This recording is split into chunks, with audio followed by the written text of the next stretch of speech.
السلام علیکم ورحمۃ اللہ وبرکاتہ۔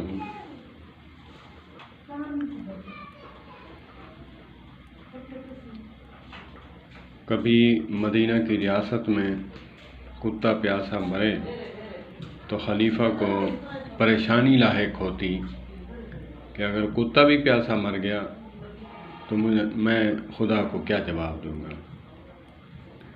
اور یہاں ہم نام نہاد مسلمان انسان مر رہے ہیں لیکن کسی کو پرواہ نہیں۔ کل بہاولپور وکٹوریہ ہاسپٹل میں گیا میڈیسن لینے، تو غریب بندہ جو ہے ٹائم نکالے، مریض بندہ جو ہے سفر کرنے کے بعد آگے گئے تو کرونا کا رونا رویا جا رہا تھا۔ ہاسپٹل کھلی تھی، نوکر چاکر موجود تھے، جھاڑو لگانے والے سب تھے، کاؤنٹر بھی کھلے تھے، لیکن ڈاکٹر جو ہے ایک بھی ڈیوٹی پہ نہیں تھا۔ کیا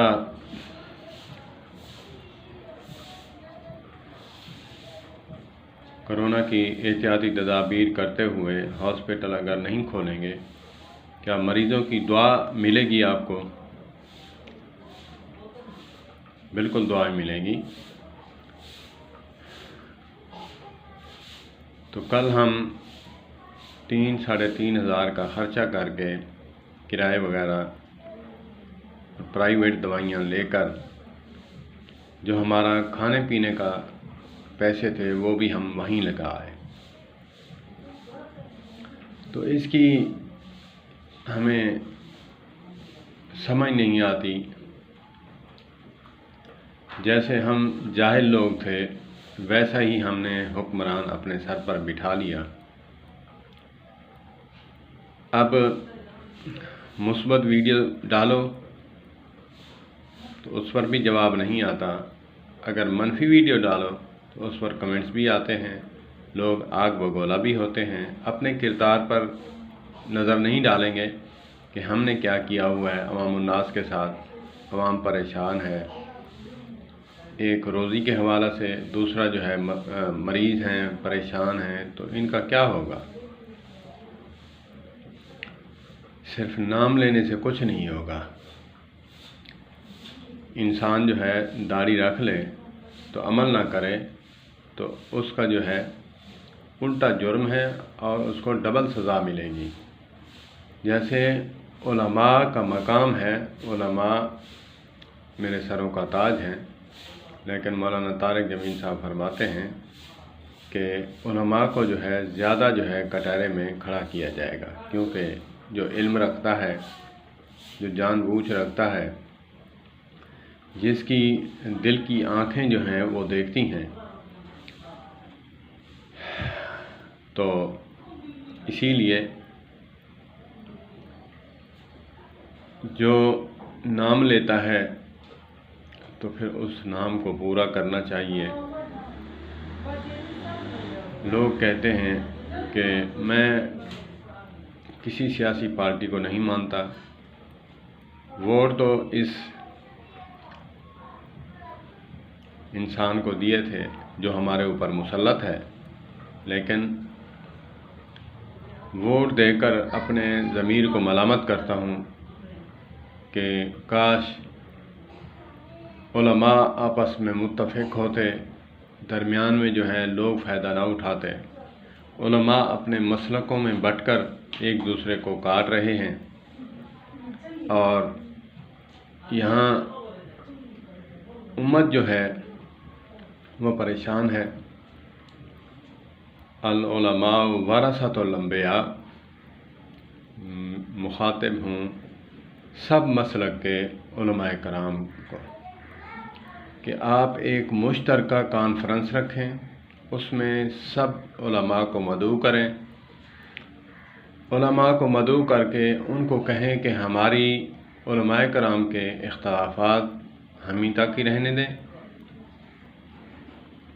عوام الناس آپ متحد ہو کر ہم بندہ منتخب کر رہے ہیں، علماء اہل حدیث میں سے، علماء دیوبند میں سے، علماء بریلوی اہل سنت میں سے، علماء تشیع میں سے ہم بندہ منتخب کر رہے ہیں، اس کو وزیر اعظم بنائیں گے، اس کو وزیر اعلیٰ بنائیں گے، اس کو صدر بنائیں گے، منتخب کر لیں مشاورت سے کر کے۔ عوام الناس میں قسم اٹھا کر کہتا ہوں ان کی آنکھیں ترس رہی ہیں تمہارے چہرے کو دیکھنے کے لیے، مگر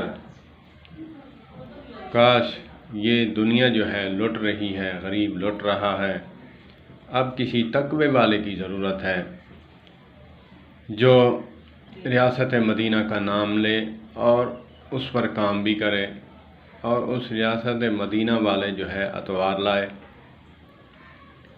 اب ملک کو وہی بچا سکتا ہے جو عارف باللہ انسان ہوگا، تقوی رکھتا ہوگا، اللہ کا خوف رکھتا ہوگا، اور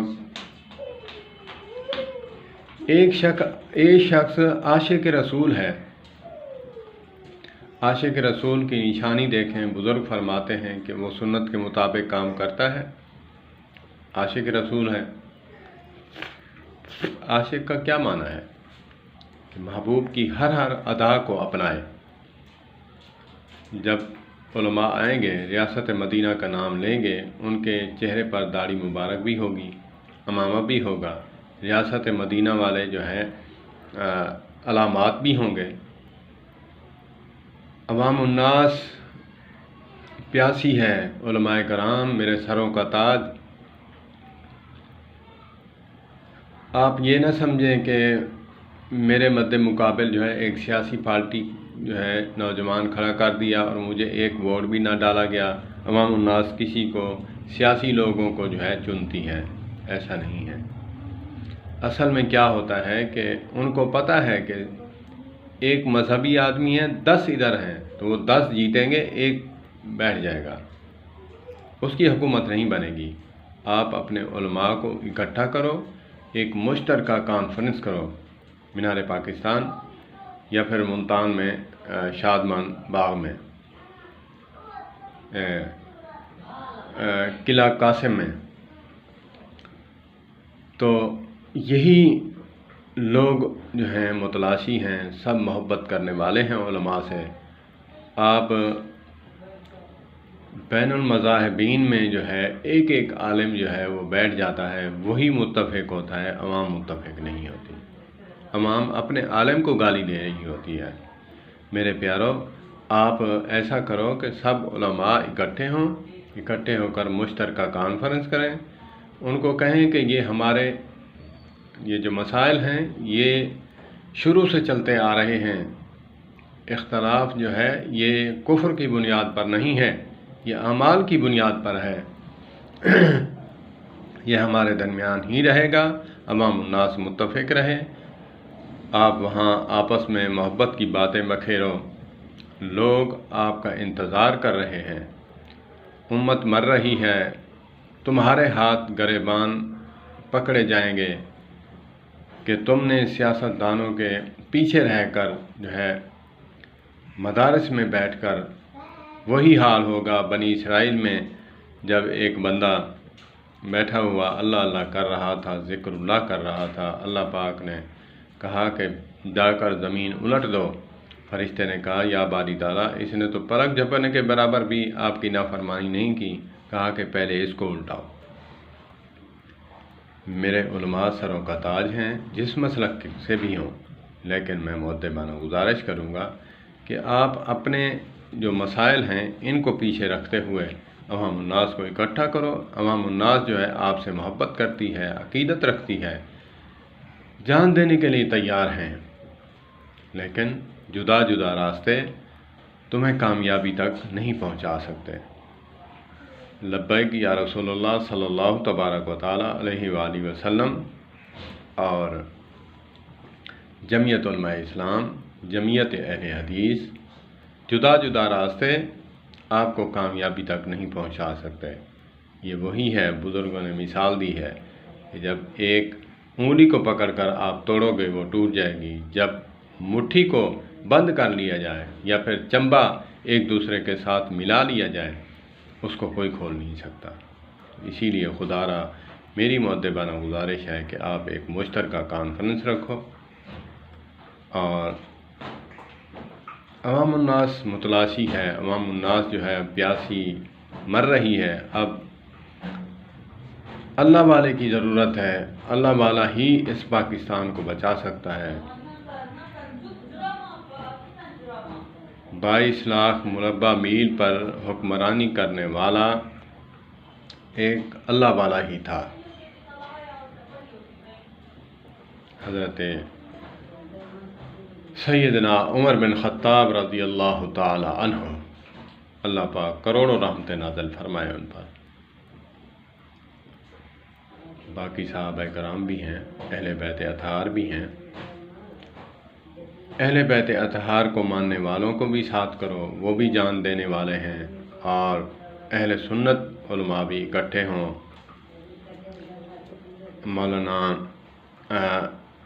سید شہنشاہ نقوی صاحب ہیں، وہ بھی مثبت عالم ہیں، اور مولانا اجود نقوی صاحب ہیں، وہ بھی بہت مثبت میٹھی باتیں ایک دوسرے کو جوڑنے والی کرتے ہیں۔ ان میں سے جس کو منتخب کر لیں، آپ علماء ہیں، بہتر سمجھتے ہیں، تو اب ضرورت ہے تمہاری، اب آپ کی ضرورت ہے۔ اللہ والا ہی جو دنیا سے جدا ہو کر